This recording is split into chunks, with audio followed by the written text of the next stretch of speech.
Hi everyone, welcome to పద్దుస్ vlogs. ఈరోజు నేను మీ ముందుకి ఎగ్తో ఒక స్పెషల్ కర్రీ చేయబోతున్నాను. దానికి కావాల్సిన పదార్థాలు చూసేద్దాం, వచ్చేయండి. 6 కోడిగుడ్లు, 5 టొమాటోలు, కొంచెం కరివేపాకు, చిన్నులపాయి, ఒక పెద్ద సైజు పెద్దులపాయి, 4 పచ్చిమిర్చి, అలాగే అల్లం పేస్ట్ 2 స్పూన్స్, ఆయిల్, నిమ్మకాయ సైజ్ అంత చింతపండు, కారం, పసుపు, గరం మసాలా, కొత్తిమీర, ఒక పలావాకు, ఒక యాలుక, 2 లవంగాలు, ఒక చెక్క ముక్క అనమాట నేను తీసుకుంది. సో ఆమ్లెట్ కర్రీ కాబట్టి ఇది ఆమ్లెట్స్ మనం ప్రిపేర్ చేసుకోవాలి కదా. సో ఆమ్లెట్స్కి రెడీ చేస్తున్నాను నేను. ఈలోగా నేను మీకు ఒక విషయాన్ని షేర్ చేద్దాం అనుకుంటున్నానండి. హార్ట్ఫుల్గా చెప్పాలి అని అంటే, నన్ను సపోర్ట్ చేసి నా ఛానల్ని ముందుకు తీసుకెళ్ళాలనే ప్రయత్నంలో ఉన్న నా వ్యూవర్స్ అందరికీ చాలా చాలా చాలా అంటే చాలా థ్యాంక్స్ అండి. రీసెంట్గా మన ఛానల్లో నేను ఫిష్ కర్రీని అప్లోడ్ చేశాను. ఆ కర్రీకి వచ్చేసి 3 డేస్కి 1.3K వ్యూస్ రావడం అనేది నేను నమ్మలేదు. నా నా కుకింగ్ కూడా ఇలాగా ఆదరిస్తారు అని అనిపించలేదు. బట్ నాకు అనిపించింది, చాలా హ్యాపీగా అనిపించింది చూసిన తర్వాత. సో వన్స్ అగైన్ నా వ్యూవర్స్ అందరికీ, నా సబ్స్క్రైబర్స్కి చాలా అంటే చాలా థ్యాంక్స్ అండి. ఐ హోప్ ఇంకా నన్ను ముందుకు తీసుకెళ్తారని అనుకుంటున్నాను. ప్లీజ్ సపోర్ట్ అండి. ఇంకా మీకు నచ్చితే నా రెసిపీస్ని షేర్ చేయండి, సబ్స్క్రైబ్ చేసుకోండి. సో ప్లీజ్ అండి. సో ఎగ్ని బాగా మిక్స్ చేసేసుకున్న తర్వాత ఆమ్లెట్స్ వేసేసుకోవాలి. ఒకే మెజర్మెంట్తో ఉండాలి అని రూల్ ఏం లేదు. బట్ నేనైతే కొంచెం మంచిగా అనిపిస్తుంది కదా, నేను ఎగ్ అంతా మిక్స్ అయిపోయిన తర్వాత ఒక గుంత గెంట అంటారు కదా, ఆ గెంటతోటి నేను వేసాను అనమాట ఆమ్లెట్స్ వచ్చేసి 6 వచ్చినాయి నాకైతే. లేదు మనకి కర్రీ కొంచెం క్వాంటిటీ తక్కువగా ఉంది అని అనుకుంటే, ఇప్పుడు గ్రేవీస్కి టొమాటో యాడ్ చేసేద్దాము, కొంచెం గ్రేవీ అనిపించేసిద్ది అన్న పొరపాటు అయితే చేయదు ఈ కర్రీకి. మిగతా ఏ కర్రీస్లో అయినా కొంచెం మనము టొమాటో యాడ్ చేసుకొని కొంచెం అడ్జస్ట్ చేసుకోవచ్చు. బట్ ఈ కర్రీకి వచ్చేసి టొమాటో యాడ్ చేస్తే కంపల్సరీ మనం ఆనియన్స్ యాడ్ చేసుకోవాలి. నెక్స్ట్ అల్లం పేస్ట్ యాడ్ చేసుకోవాల్సి ఉంటుంది. తర్వాత కంపల్సరీ ఇంకా చింతపండు రసం కూడా యాడ్ చేసుకోవాల్సి ఉంటుంది. ఈ కర్రీకి ఇంపార్టెంట్గా పులుపు ఉండాలి. చూసారు కదా, అన్నీ ఒకేలాగా ఆమ్లెట్స్ సైజు ఒకేలా ఉంటుంది. నేను ఒకే ప్లేట్లో వేసేసుకొని, నా దగ్గర వచ్చేసి పిజ్జా కట్టర్ ఉంది, ఆ కట్టర్తో నేను సేమ్ పీసెస్లా కట్ చేసుకుంటాను. లేదు ఆ కట్టర్ లేకపోయినా పర్లేదు, మనము నైఫ్తో అయినా సరే కట్ చేసేసుకోవచ్చు. మనకి సరిపడా కట్ పీసెస్ని లాగా పెద్దవి కావాలంటే పెద్దవి, లేదంటే కొంచెం మీడియం పీసెస్ కావాలంటే మీడియం చేసుకోవచ్చు. మనకి ప్రొసీజర్ అంతా ముందు ఒకటి చేసుకోవడం బెస్ట్ అండి. ఆమ్లెట్ కర్రీ కదా, చూసాం కదా.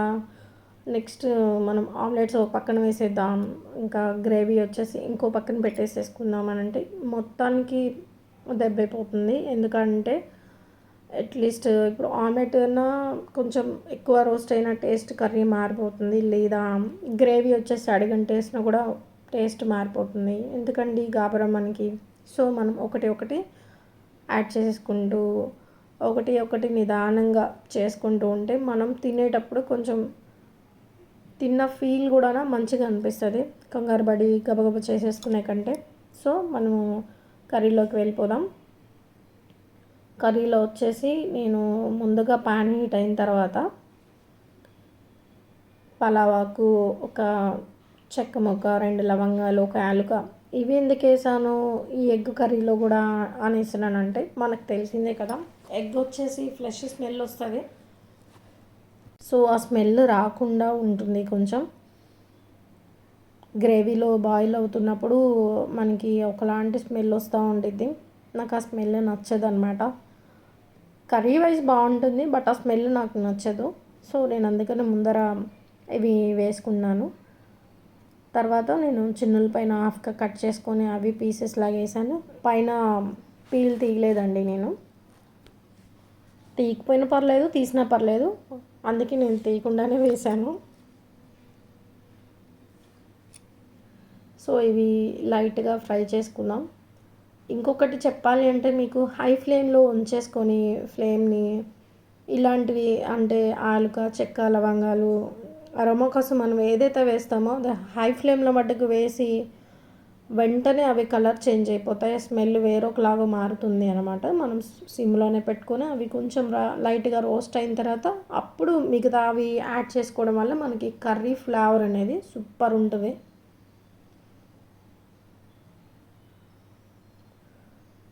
సో సిమ్లోనే ఉంది. నెక్స్ట్ నేను మీకు బిగ్ సైజ్ ఆనియన్ చూపించాను కదా, అవి నేను పీసెస్ తీసుకోలేదు.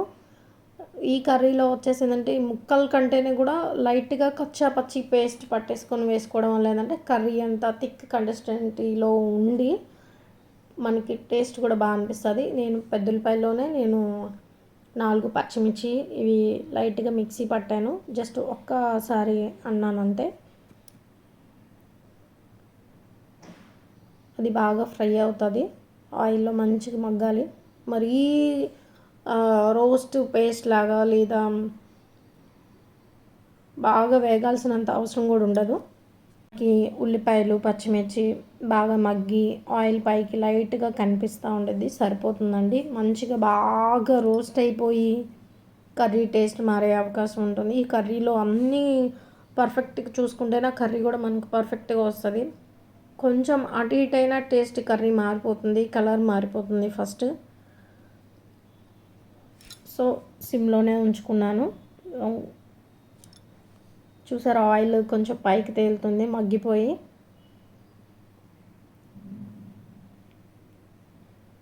కొంచెం టైం తీసుకుంటుందండి, ఓపిక్గా చేసుకోవాలి కదా మరి.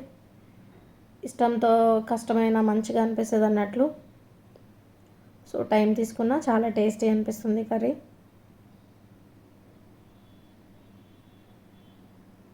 ఈలోగా మనము టొమాటోస్ చూపించాను కదా, ఆ టొమాటోస్ని కూడా నేను పీసెస్ అయితే వేయను ఈ కర్రీలోకి.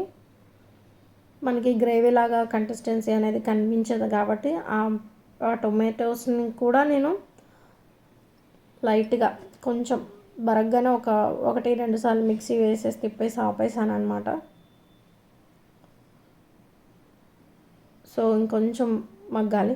ఈలోగా మనం ఇవి మగ్గిన వెంటనే నేను ఒక 2 స్పూన్స్ అల్లం చిన్నులపై పేస్ట్ తీసుకున్నానండి. అది కూడా కొంచెం లైట్గా మగ్గాలి.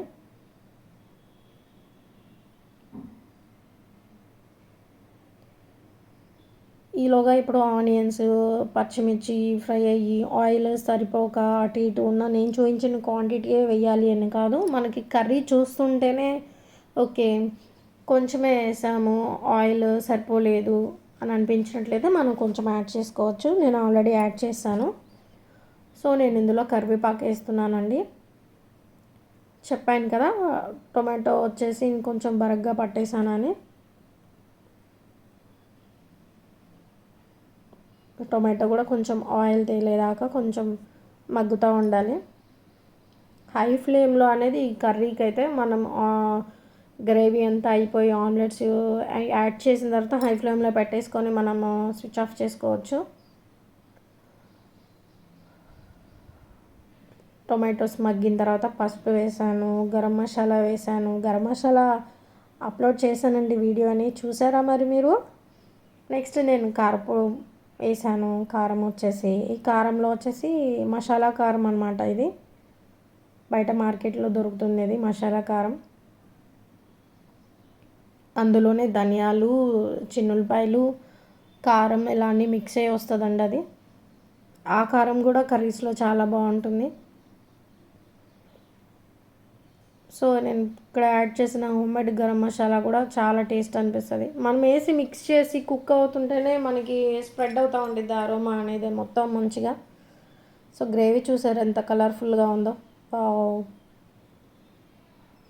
చిన్నులపాయలు కనిపిస్తా, ఈ కరివేపాకు, ఈ గ్రేవీ అంతా మంచిగా ఉంది థిక్గా. చూడనికి టేస్ట్ కూడా బాగుంటుందండి. సో నేను అందులో చింతపండు రసాన్ని యాడ్ చేసుకున్నాను. చింతపండు జస్ట్ ఈ కర్రీకి సరిపడా నేను నిమ్మకాయ సైజ్ అంతా చింతపండు తీసుకొని మనం కర్రీకి స్టార్ట్ చేసే ముందర నానేసుకుంటే ఏంటంటే మనకి పులుసు ఈజీగా రెడీ అవుతుంది మనకి. సో ఇప్పుడు అది వేసేసిన తర్వాత పులుపు పడిన తర్వాత మనం ఈ ఆమ్లెట్ పీసెస్ని వేసేద్దాం. ఇప్పుడు వేస్తే ఏంటంటే గ్రేవీతో పాటు ఈ ఆమ్లెట్ కూడా థిక్గా అయిపోతుంది. గ్రేవీ అంతా ఆ మసాలాలు పులుపు అన్నీ ఆమ్లెట్ పీస్కి ఏంటంటే అబ్జర్వ్ చేసేసుకునిద్ది అనమాట మంచిగా. చాలా టేస్ట్గా అనిపిస్తుందండి కర్రీ అయితే. నాకైతే తెలిసి మీకైతే నచ్చుతుంది అని అనిపిస్తుంది. మీకు కనుక నచ్చితే మీరు ట్రై చేసి చూడండి, మీకు షేర్ చేయండి, ఇంకా నా ఛానల్ని సబ్స్క్రైబ్ చేసుకోండి ప్లీజ్. ఇప్పుడు ఈ పీసెస్ ఇవన్నీ వేసిన తర్వాత పైన నేను కొత్తిమీర వేసేస్తాను. వేసేసి కొంచెం మగ్గించేటప్పుడు ఏంటంటే మనకి చూస్తూ ఉండాలి, ఎందుకంటే వాటర్ కంటెంట్ అనేది త్వరగా అబ్జర్వ్ చేసేసుకునేది ఆమ్లెట్ పీసెస్ వచ్చేసి. సో మనం హై ఫ్లేమ్లో పెట్టేసి అయిపోతుంది కదా అన్నట్లు మనము పట్టించుకోకుండా ఉంటే అడుగంటే ఛాన్సెస్ చాలా ఎక్కువ ఉంటుంది ఈ టైంలో.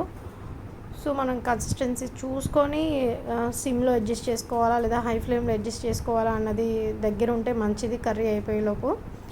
సో మనం ఈ పులుసులో వేసిన ఆమ్లెట్ అదంతా కొంచెం ఇప్పుడు సాఫ్ట్గా అయిపోయి గ్రేవీ అంతా అబ్జర్వ్ చేసుకొని పీస్ అంతా మంచిగా టేస్ట్గా అనిపిస్తుంది. ఒక 5 to 10 minutes ఇలాగా సిమ్లో లేదా కొంచెం హైకి సిమ్కి మీడియంలో పెట్టేసుకుంటే ఏంటంటే చూసారా ఇట్లా కొంచెం దగ్గర పడిద్ది అనమాట. బాగా మిక్స్ చేసుకోవాలి. బాగా మిక్స్ చేయాలి కానీ చాలా డెలికేట్గా చేయాలి, ఎందుకంటే ఆమ్లెట్ పీసెస్ అయ్యే అవకాశం చాలా ఎక్కువగా ఉంటుంది, ఎందుకంటే మనకి గ్రేవీలో బాయిల్ అయ్యి ఉంటుంది కదా. సో చాలా డెలికేట్గా మిక్స్ చేసుకోవాలి. చూసారా ఇలాగా చిన్నగా మిక్స్ చేస్తున్నాను అన్నది. చాలా టేస్టీగా ఉందండి కర్రీ. నేను చాలాసార్లు ట్రై చేశాను, నాకు నచ్చిన కర్రీ మీ ముందుకు తీసుకురావాలి అనుకున్నాను, సో తెచ్చేసాను. ఇప్పుడు కర్రీ చూడడానికి బాగా అనిపిస్తుంది, ఆ ఫ్లేవర్ ఇంకా బాగా అనిపిస్తుంది. నాకైతే ఏంటో తెలియదు కానీ నాకు చాలా అటాచ్ అండి కొత్తిమీరకు కానీ పుదీనాకు కానీ ఆ ఫ్లేవర్స్కి. బాగా దగ్గర పడిపోయింది మగ్గి. ఇంకా కొంచెం దగ్గర పడితే ఏంటంటే ఇంకొంచెం టేస్ట్ ఇంకొంచెం పెరుగుతుంది. అవన్నీ కొంచెం దగ్గర అయిపోయి నేను మళ్ళీ ఇంకొంచెం యాడ్ చేస్తున్నాను. ఒక 2 times అలా వేస్తానండి కొత్తిమీర ఈ కర్రీలో. మంచిగా తినేటప్పుడు ఆనియన్స్ పీసెస్ కానీ కొత్తిమీర కానీ ఆమ్లెట్స్ కానీ మనం రైస్లో మిక్స్ చేసుకొని తినేటప్పుడు మనకి ఆ పీసెస్ అనేవి తగులుతూ ఉంటే నోటికి చాలా మంచిగా అనిపిస్తుంది. సో మగ్గనిద్దాం. ఆల్మోస్ట్ వచ్చేసిందండి కర్రీ, చాలా దగ్గరగా అయిపోయింది. లేదు మాకు ఈ కన్సిస్టెన్సీ సరిపోతుంది అని అనుకుంటే మీరు ఇప్పుడు స్టవ్ అనేది ఆపేసేసుకోవచ్చు. లేదు ఇంకొంచెం మనకి దగ్గరగా గ్రేవీ అవ్వాలి అని అనుకుంటే మటుకు ఇలా చేసుకోవచ్చు. ఓకే అండి, ఐ హోప్ మీకు అందరికి నచ్చింది అని అనుకుంటున్నాను. Thanks for watching. బాయ్.